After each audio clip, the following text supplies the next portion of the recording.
Hi, everybody. It's that time again. This is the walkthrough for Module 5, and you have made it nearly halfway through the class now, so you should be really feeling proud of everything that you've accomplished so far. So we'll go ahead and get started on the walkthrough. You'll click on Content and then scroll down to Module 5, Reflecting on Your Progress. So the first thing to do, as usual, is to click on that module overview link.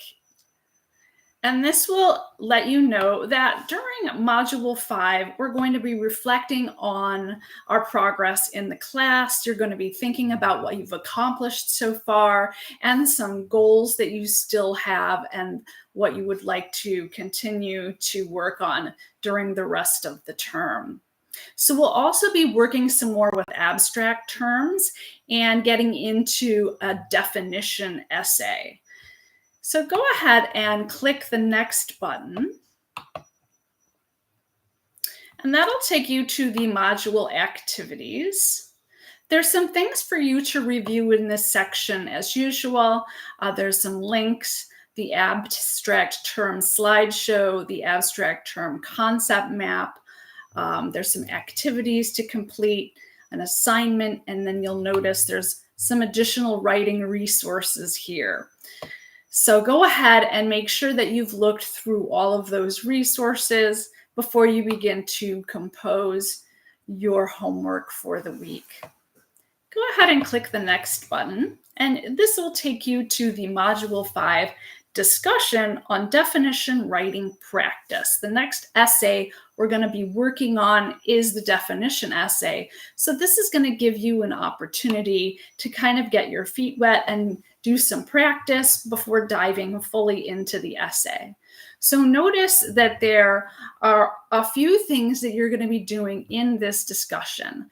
The first thing that you're going to do is in part 1, you're going to be completing the midterm reflection and posting it on the discussion board as an attachment. And so I will comment on your midterm reflection in the grade book the following week as I go through the assignments as usual. So you'll not only see some feedback from me on your discussion as you normally do, but also some feedback on how you're doing at this midterm point. So the second part you'll notice is that you're going to be working with another abstract term. Now you can continue to work with some of the same abstract terms that you've been choosing throughout the class if you wanted to continue to elaborate and dive deeper into those terms, or you could choose a new term. But your definition for this term needs to be specific and concrete and needs to tell us about what informed this definition. Is it personal experience, teachings, maybe interacting with academic resources or your peers? So it could take a variety of different ways when you're thinking of how to define the term. So if you want to see some samples of people defining abstract terms, you'll notice there are a couple of video links here for you to watch. And then what you'll be doing next is creating a counter argument or a refutation for your personal definition of the term. And so what you'll do to think about that is you're going to think about why people might disagree with your definition. Like what makes it personal to you and what might make it different to somebody else? Have you ever gotten into a disagreement with someone about a term in your personal life? And that can be like family, friends, an authority figure, religious or political group, peer, neighbor, etc. And so then you're going to be thinking about how society views this definition. And maybe you're not sure, so you could, do some Googling and some research to see what society thinks about the term that you've chosen. And then how does your definition compare and contrast to these other definitions? So you'll be thinking about your definition in relation to what you've discovered through this process.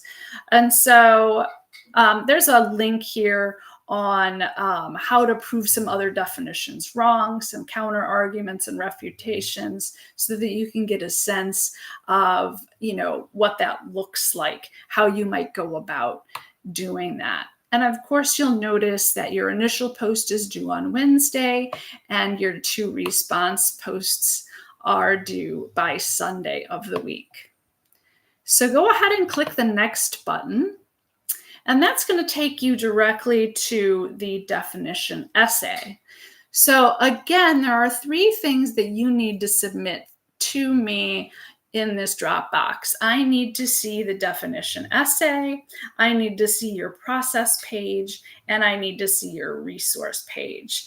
Almost everyone turned in all these 3 things for the sensory essay, which I was really excited about, but there were a few people that forgot them. So please don't forget them for this next definition essay. This is really just a reminder.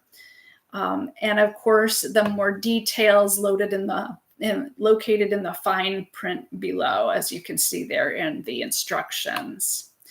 So the directions for this essay is that you're going to be creating an essay based off of your own personal definition for the abstract term that maybe you choose in a previous milestone or previous discussion, or maybe you want to choose a new one. As I said, you can choose a new one for this.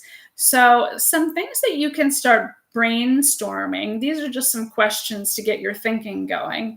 Is the term an emotion, an action, a characteristic, or is it something else? If you had to describe this term to an alien from outer space who had never heard or experienced the term before, how would you make them understand your term? What other abstract terms is it closely related to? How would you distinguish your term from these closely related terms? What is your term not? Sometimes looking at the opposite of what the term is can help you define what you'd like to put into the term about what it is. So looking at what it is not can be a really helpful contrast to that. How have you experienced this term in your own life? And here I encourage you to maybe even sit down with some family and friends and talk about this term. This will help you get an idea or a sense of how other people are looking at the term that you chose and how that might be different from the way that you define it. And so there's some examples here. As usual, if you scroll down, there's some helpful tips about what needs to be included in the essay. And then, of course, the fine print, which tells you exactly what you're going to be submitting to me in the Dropbox. So as usual, if you have any questions this week or you run into any problems, feel free to contact me by email or set up a Zoom appointment with me, and I would be happy to go over things with you. And I hope you have a really great week.